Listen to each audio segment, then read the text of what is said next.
Hello दोस्तों, welcome. इस video में मैं आपको क्लास 10th साइंस के बेसिक्स बताऊंगा। ये वीडियो बनाने का मेरा मकसद ये है कि बहुत सारे स्टूडेंट क्लास 10th में पहुंच जाते हैं, लेकिन उनको स्पेशली केमिस्ट्री के उनको बेसिक्स नहीं पता होते हैं। जो बेसिक्स मैं आपको आज बताने जा रहा हूं, अगर आपको बेसिक्स नहीं आते हैं तो आपको 10th साइंस में बहुत ज्यादा प्रॉब्लम आएगी। हर एक चैप्टर में आपको प्रॉब्लम आएगी।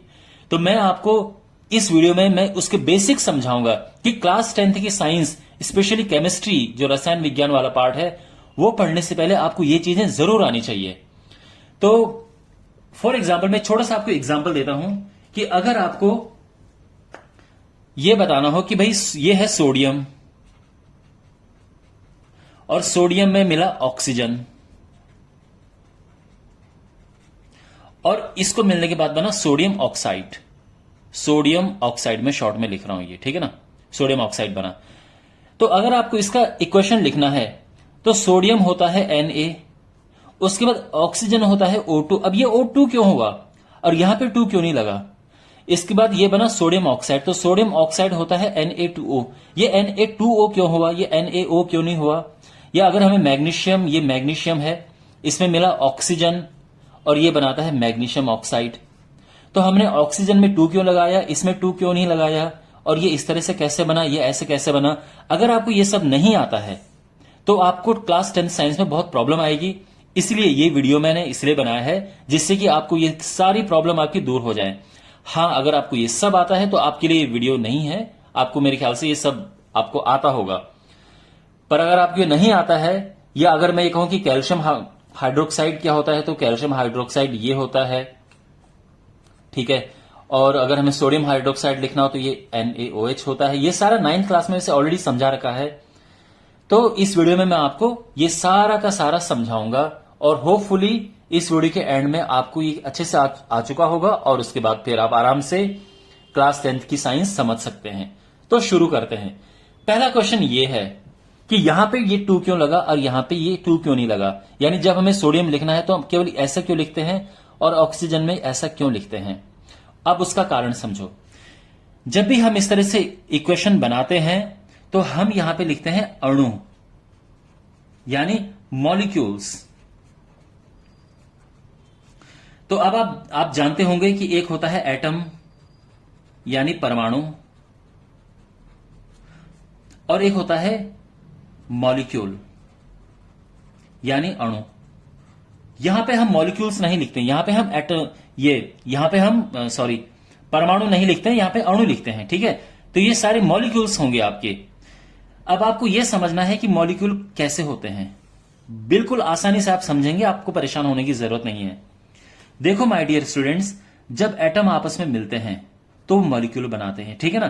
परमाणु आपस में मिलकर अणु बनाते हैं। लेकिन प्रश्न यह है कि कितने एटम मिलकर मॉलिक्यूल बनाएंगे, यह मेन क्वेश्चन होता है। तो कभी कभार यह है कि हमें किसी भी एटम की जरूरत और नहीं पड़ती है मॉलिक्यूल बनाने के लिए। वो अपने आप में ही वो खुद भी परमाणु होता है और उसका अणु का फॉर्म भी सेम होता है। लेकिन जैसे ऑक्सीजन है, ये ऐसा नहीं है ऑक्सीजन का परमाणु ये है, लेकिन जब इसका अणु बनाते हैं तो ये O2 हो जाता है।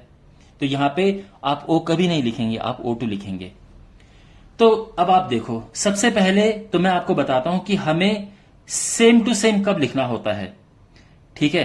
तो यहां पे जब भी आपके पास होंगे धातुएं यानी मेटल्स, तो हमें 2 लगाने की जरूरत नहीं है। जब आप ये लिखेंगे हमें इसमें 2 लगाने की जरूरत नहीं है। फॉर एग्जाम्पल अगर मैं बात करूं सोडियम की, तो सोडियम बिल्कुल अगर मैं सोडियम एटम की बात करूं तो वो भी यही है, सोडियम मॉलिक्यूल की बात करूं वो भी यही है। अब ये है मैग्नीशियम, और हां आपको पता होना चाहिए कि कौन सोडियम है कौन मैग्नीशियम है, ठीक है। अब ये मैग्नीशियम है, तो मैग्नीशियम का जो परमाणु है वो भी यही है, अणु भी यही है। कैल्शियम, मतलब जितने आपको धातु में दिखेंगे, कैल्शियम है, पोटेशियम है, फिर ये जिंक है, ये हमारा आयरन है, फिर ये कॉपर है, तांबा। तो ये जो सारे हैं, एल्यूमिनियम है, चांदी है, सिल्वर, गोल्ड है, Au, इनको जब आप अणु के रूप में लिखोगे आपको यहां पे 2 लगाने की जरूरत नहीं है, आप बिल्कुल ऐसे ही लिखेंगे। तो इसलिए Mg बिल्कुल ऐसे आया, यहां पे कोई इस तरह से 2 वगैरह यहां पे नहीं लगा है।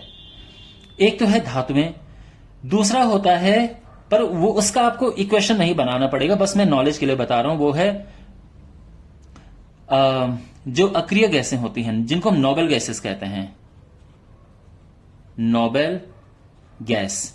तो नोबेल गैस में हीलियम आता है, फिर नियोन आता है, फिर आर्गन आता है, फिर ये क्रिप्टन है, फिर जेनॉन है, फिर रेडॉन है, ये सारा। और ये भी, इसमें भी कभी 2 नहीं लगता, ये जैसा है वैसा ही होता है।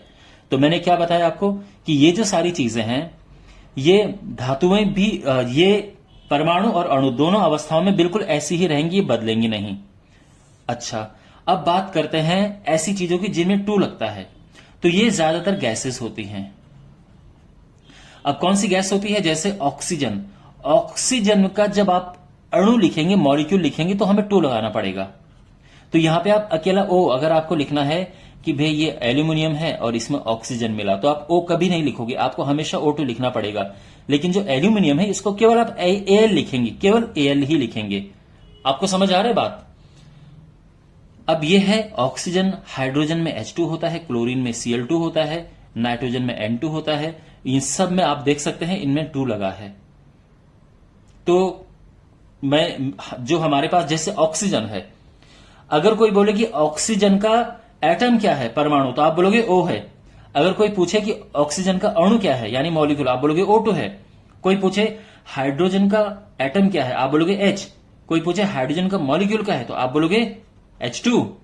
क्लोरीन एटम Cl, क्लोरीन का जो मॉलिक्यूल है वो Cl2 हो जाएगा। इसीलिए जब आपको क्लोरीन लिखना है, यानी अगर आप लिखोगे कि भाई हाइड्रोजन में हमें मिलाना है क्लोरीन, ठीक है ना, हमें हाइड्रोजन में क्या मिलाना है? क्लोरीन। तो जब भी आप ये मिलाएंगे तो हाइड्रोजन आएगा H2, क्लोरीन आएगा Cl2। ये ध्यान रखना, क्यों? क्योंकि ये H2 फॉर्म में इसका मॉलिक्यूल होता है और इसका मॉलिक्यूल Cl2 फॉर्म में होता है। ये आप समझ गए? ये सबसे ज्यादा इंपॉर्टेंट है। उसके बाद चीजें आपके सामने आती रहेंगी। फिर कुछ तो जैसे कार्बन डाइऑक्साइड है, ये CO2 होता है। ध्यान रखना, CO2 कार्बन डाइऑक्साइड होता है। वाटर होता है H2O, ठीक है। कभी कभार हम इन्हें मिलाते हैं, तो पर ये सबसे ज्यादा। उसके बाद कुछ O3 भी होते हैं, जैसे कुछ में 3 लगता है, जैसे ओजोन है। क्या है? ओजोन। इसमें O3 होता है, लेकिन ये इतना इंपॉर्टेंट नहीं है। ये जो मैंने लिखे हैं ये सबसे ज्यादा इंपॉर्टेंट है। तो अब आपको समझ आ गया कि यहां पे 2 क्यों लगाया? क्योंकि जो इनका मॉलिक्यूल होता है, इनका अणु, वो 2 की ही इसी फॉर्म में होता है।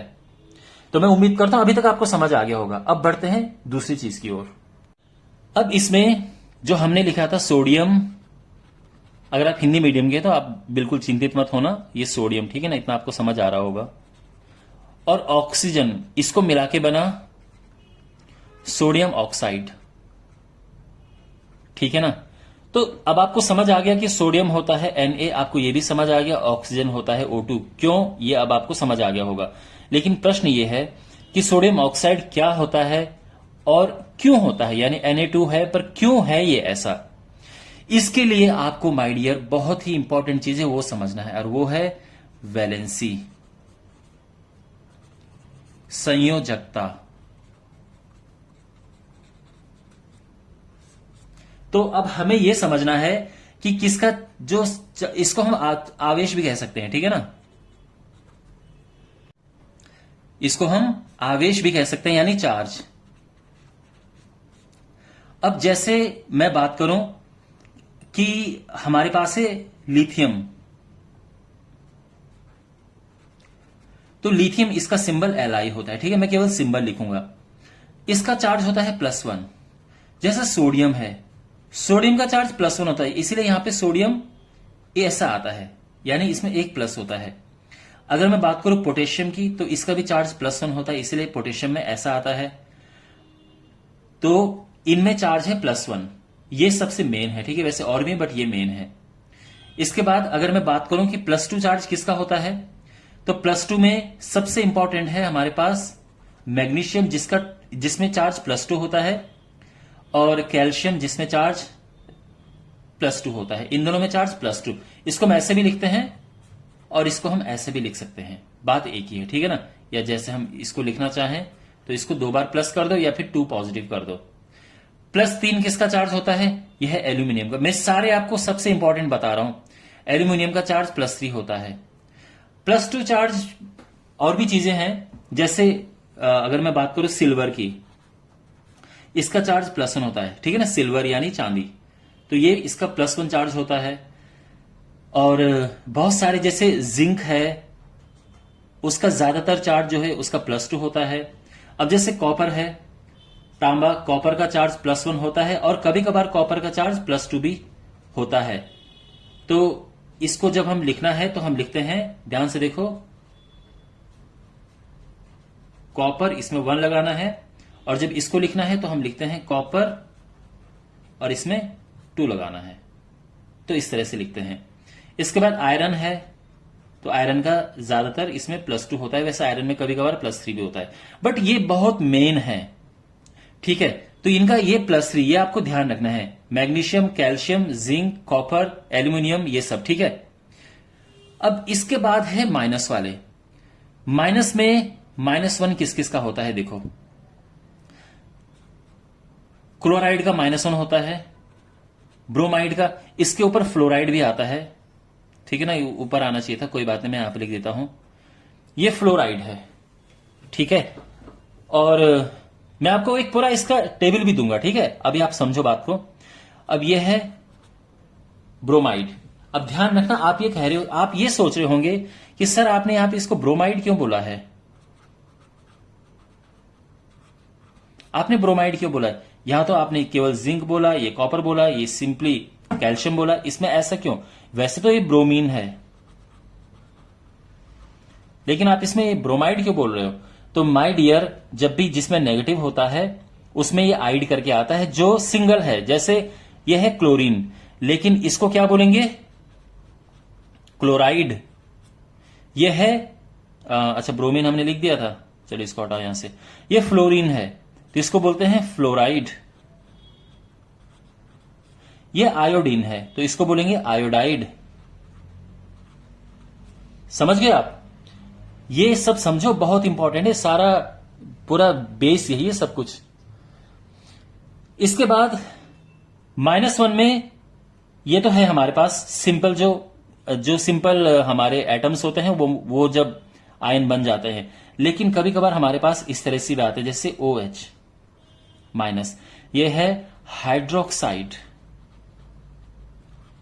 हाइड्रोक्साइड, ठीक है, मैं उम्मीद करता हूं आपको समझ आ रहा होगा, अगर आप हिंदी मीडियम के भी बच्चे हैं। ये हाइड्रोक्साइड है। इसके अलावा NO3, इसमें माइनस लग जाता है, ये नाइट्रेट है। ये क्या है? नाइट्रेट, याद रखना, नाइट्रेट है ये। अच्छा, अब इसके बाद -2 वालों की बात करते हैं। -1 हो गया, -2 वालों की बात करते हैं। -2 में सबसे ज्यादा इंपॉर्टेंट है ऑक्सीजन, ये होता है, अब आप समझ गए ना, इसको क्या बोलेंगे? ऑक्साइड। इसके बाद इसमें इंपॉर्टेंट है सल्फर, तो इसको क्या बोलेंगे? समझ गए आप? सल्फाइड। तो ये इसमें -2 में जो सिंगल में है ये ज्यादा इंपॉर्टेंट है। इसके बाद हमारे पास ऐसे आते हैं जो मिक्स करके होते, जैसे रेडिकल, जैसे SO4 है, ये भी 2- होता है, ठीक है। तो इसको बोलते हैं सल्फेट, याद रखना, यह है सल्फेट। तो सल्फेट की बात आएगी तो आप ये बोलोगे। इसके बाद है CO3, यह है कार्बोनेट। CO3 कार्बोनेट होता है, ठीक है। तो आई होप आपको ये समझ आ गया होगा। और अब हमारे पास है -3। -3 में सबसे पहले है ये नाइट्रोजन। तो अब जानते हैं ना नाइट्रोजन क्या बन जाएगा? नाइट्राइड।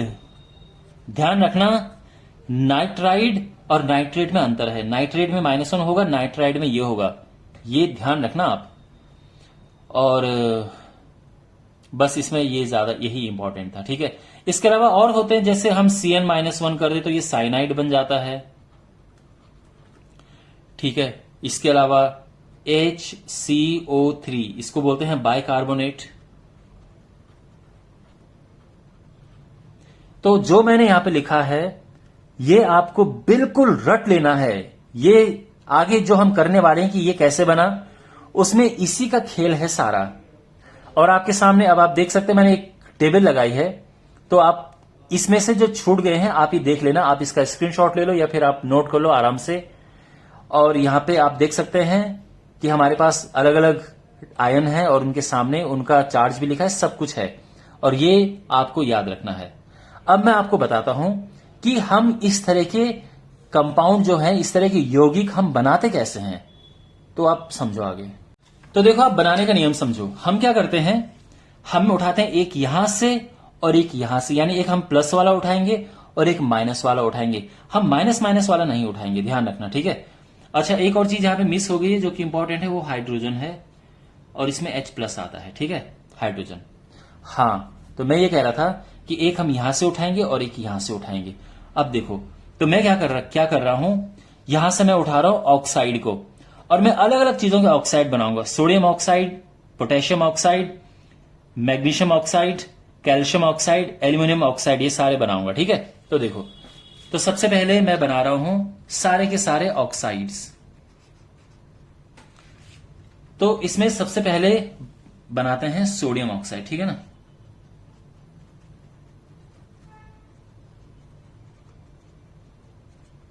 अगर मैं इंग्लिश में भी लिखूं तो आप कंफ्यूज मत होना।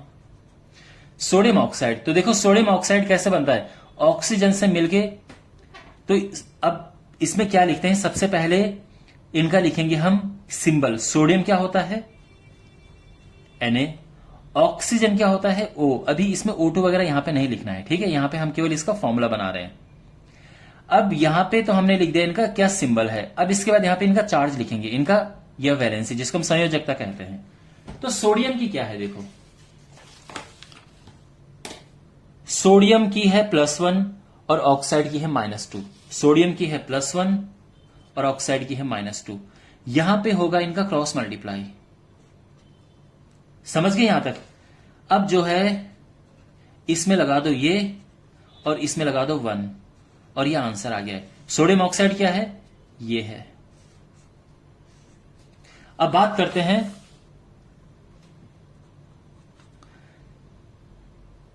पोटेशियम ऑक्साइड की।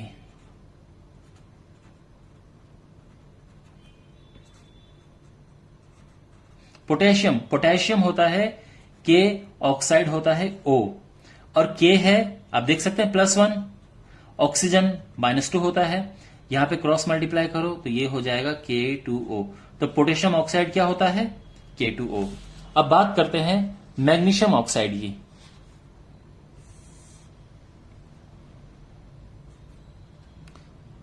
तो हमारे पास है मैग्नीशियम ऑक्साइड। तो मैग्नीशियम होता है Mg। आप जानते हैं ऑक्सीजन के लिए हम O लगा देंगे, आप O2 मत लगा देना, ठीक है। वो हम तब बनाते हैं जब हम इक्वेशन लिखते हैं कि ये और ये मिला के ये बना। यहां पे हम केवल इसका फॉर्मूला बना रहे हैं, तो इसमें आप केवल O लिखेंगे। अब मैग्नीशियम का चार्ज +2 होता है, आप देख सकते हैं। ऑक्साइड का होता है -2। अब ये 2 से 2 कट जाएगा, ये दोनों 1 1 आ जाएंगे, और ये सीधे करेंगे तो भी आ जाएगा MgO। तो मैग्नीशियम ऑक्साइड होता है MgO। अब इसके बाद बात करते हैं एल्यूमिनियम ऑक्साइड की।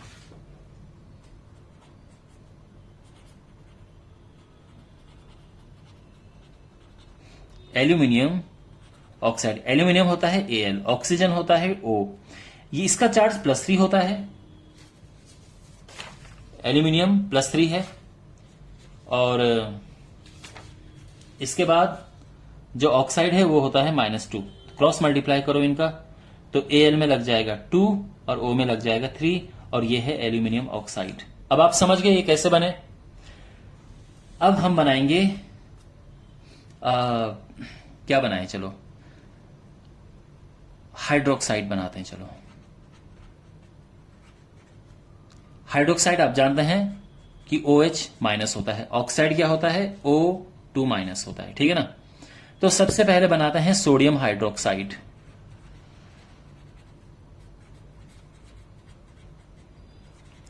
सोडियम हाइड्रोक्साइड, सोडियम होता है Na और ऑक्सीजन, ये हाइड्रोक्साइड होता है OH। अभी यहां पे कोई चार्ज वार्ज मत लगाना, बस ऐसा ही रहेगा। यहां पे लिखेंगे इसका चार्ज, जो भी इसका वैलेंसी होती है। तो सोडियम की +1 होती है आप जानते हैं, और इसकी -1। अभी दोनों 1 1 है, तो सिंपली आ जाएगा सोडियम हाइड्रोक्साइड, ये आ जाएगा, हो गया। अब बात करते हैं कैल्शियम हाइड्रोक्साइड की। तो कोई पूछे कैल्शियम हाइड्रोक्साइड का फॉर्मूला क्या है, तो अगर आपको नहीं आता है तो आप ऐसा बना सकते हो। ये कैल्शियम है और हाइड्रोक्साइड में OH है, ठीक है ना। इसका चार्ज +2 होता है, इसका -1 होता है, ठीक है। ये +2 और ये -1 क्रॉस मल्टीप्लाई करो तो कैल्शियम में तो 1 ही आएगा, तो उसको लिखने की जरूरत नहीं है। OH में 2 आ जाएगा, तो OH में ये 2 आ गया, तो ये है कैल्शियम हाइड्रोक्साइड, ठीक है। आपको हाइड्रोक्साइड समझ आ गया। अब मैं आपको बताता हूं कि कुछ और बताता हूं मैं, ठीक है ना। जैसे नाइट्रेट, या उससे पहले चलो क्लोराइड बनाते हैं, क्योंकि ये भी बहुत इंपॉर्टेंट होता है। क्लोराइड में Cl होता है और एक माइनस लगता है, तो सोडियम क्लोराइड क्या होगा?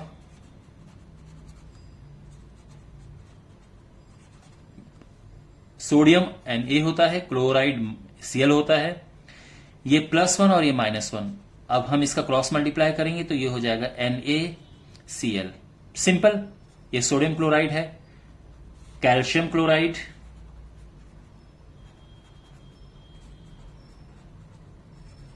तो कैल्शियम होता है Ca और क्लोराइड होता है Cl, क्लोरीन Cl होता है। इसका चार्ज +2 है, इसका चार्ज -1 है।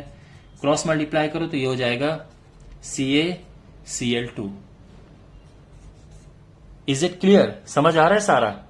तो ऐसे तो बनाते हैं हम क्लोराइड, ठीक है, ऐसे ही बनाएंगे। अब है चलो सल्फेट। सल्फेट भी बहुत इंपॉर्टेंट है। सल्फेट होता है SO4 और इसमें -2 होता है चार्ज। तो अगर हमें बनाना है सोडियम सल्फेट,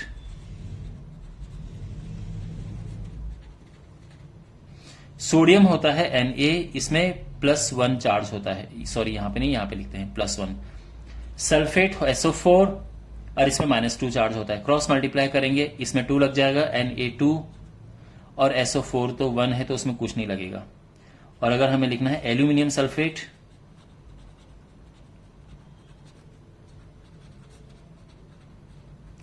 तो एल्यूमिनियम होगा Al और सल्फेट SO4 है, तो इसका +3 होता है और इसका -2 होता है। क्रॉस मल्टीप्लाई करो तो Al में लग जाएगा 2 और SO4 जो है इसमें लग जाएगा 3। यह है एल्यूमिनियम सल्फेट। अब देखो, बहुत सारे बच्चे कंफ्यूज होते हैं सल्फेट और सल्फाइड में। सल्फाइड, ठीक है, तो सल्फाइड जो है वो केवल और केवल S होता है बस, ठीक है। तो ये जो मैंने आपको बताया था यहां पे कि S, ये सल्फाइड है। सल्फेट होता है, सल्फेट ये है और सल्फाइड ये है, तो नाम में कंफ्यूज मत होना। अच्छा, अब बनाते हैं सबसे पहले सोडियम सल्फाइड। अगर हमें बनाना हो तो कैसे बनाएंगे?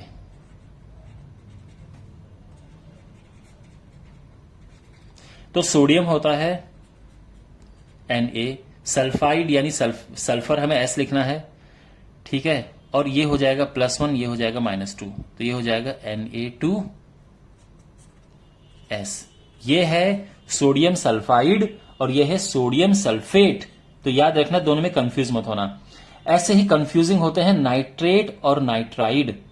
तो अगर आपको लिखना है सोडियम नाइट्रेट, तो सोडियम Na होता है, नाइट्रेट होता है NO3। इसका चार्ज +1 और ये -1, तो जब इनका क्रॉस मल्टीप्लाई करेंगे तो हो जाएगा NaNO3। लेकिन अगर मैं यहीं पे बनाऊं सोडियम नाइट्राइड, तो जब हम सोडियम नाइट्राइड करते हैं तो ये सोडियम ये हो गया, नाइट्राइड में केवल N आएगा, ध्यान रखना, ठीक है। तो ये है +1 और ये है -3, तो ऐसा करेंगे तो ये हो जाएगा Na3N। ये हमारा आंसर आ गया है। ओके, तो ये तो आपको अब समझ आ गया होगा कि आपकी यौगिक कैसे बनाए, कंपाउंड कैसे बनाए, ठीक है। तो अब आपको ये सब समझ आ गया होगा। यानी अब अगर आपके पास कभी इक्वेशन आ गई कि भाई हमें एल्यूमिनियम जो है इसमें मिलाना है ऑक्सीजन और ये बना एल्यूमिनियम ऑक्साइड, तो एल्यूमिनियम तो होता है Al, ऑक्सीजन होता है, ध्यान रखना एल्यूमिनियम को मैंने Al क्यों लिखा, क्योंकि याद होगा मैंने आपको शुरू में क्या बताया था कि जो धातुएं होती हैं मेटल्स, वो जैसे हैं वैसे आते हैं, ठीक है ना। तो जैसे आपने देखा होगा ये एज इट इज आता है, सोडियम, ये सारे मेटल्स हैं, तो जैसे एल्यूमिनियम भी मेटल है, तो जैसा है ये वैसा ही आएगा, इसमें चेंज नहीं होगा। तो ये Al आ गया। लेकिन ऑक्सीजन में O2 आता है, जो ऑक्सीजन है ये O2 की फॉर्म में होते हैं, तो ये आ गया। अब ये बना एल्यूमिनियम ऑक्साइड। तो एल्यूमिनियम ऑक्साइड क्या होता है, अगर नहीं पता तो देखो, एल्यूमिनियम ऑक्साइड ये +3 होता है, ये -2 होता है, क्रॉस मल्टीप्लाई करो, ये हो जाएगा Al2O3, तो ये हो जाएगा Al2O3। अब इसको बैलेंस करने की कहानी अलग है, वो बात अलग है, लेकिन फिलहाल आपको ये समझ आ गया होगा। देखो इसको बैलेंस करते हैं, ठीक है ना। तो ये बैलेंस करना भी मैंने आपको वैसे अलग वीडियो में एक्सप्लेन कर भी रखा है, चलो दोबारा वीडियो बना दूंगा। बट ऑक्सीजन को बैलेंस करना है तो यहां लगाना पड़ेगा 3, यहां लगाना पड़ेगा 2, और अब इसको बैलेंस करने के लिए यहां पे 4 लगाना पड़ेगा। तो अब ये पूरा बैलेंस हो गया है। तो ये है, बट मेन बात ये है कि हम ये जो है ये कैसे लिखें। बहुत सारे स्टूडेंट तो नहीं समझ आया था कि यहाँ पे 2 क्यों लगा, यहाँ पे ऐसा ये क्यों आया। तो इसी चीज के लिए ये मैंने वीडियो बनाया था। तो आई होप आपको ये वीडियो अच्छा लगा होगा और यूजफुल लगा होगा। आप इस चैनल को सब्सक्राइब करें, इस वीडियो को शेयर करें। Thank you for watching.